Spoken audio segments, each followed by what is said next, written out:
Guys, so ayan, bibili na tayo ng ating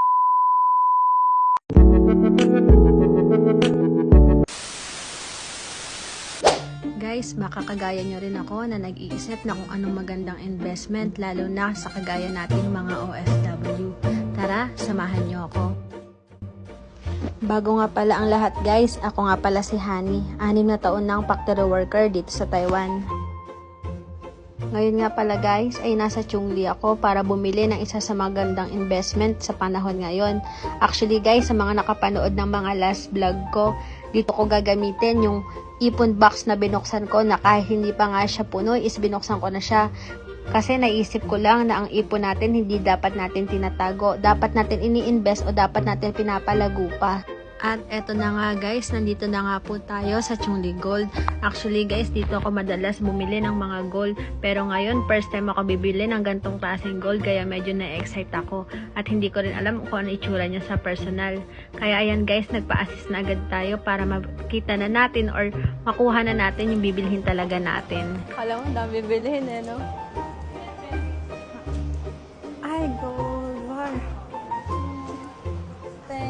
Ito na po yung 10 shade. Ang bigat. Ang bigat. Hawak ka. Wow! 5? Ang bigat. Hawakan mo. Ang bigat. Ala, ang bigat. Ito yung 5. Isang 10 lang. Teka. Tingnan ko magkano. 10 grams is... No label. Yeah. This one have box, Mayo. Yeah. I give you back. Okay. Actually, yeah, wallet. You can grams. Okay, này timbang. Ah, yeah, timbang. Patimbang natin kung goods. 10 grams. Thank you.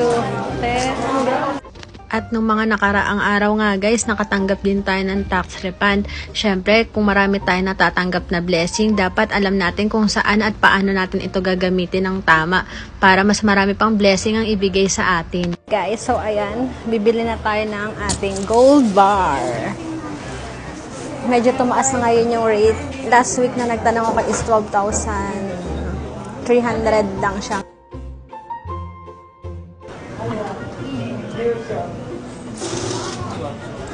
Wait lang. Check natin. Okay, 10 grams. So, ayan na guys!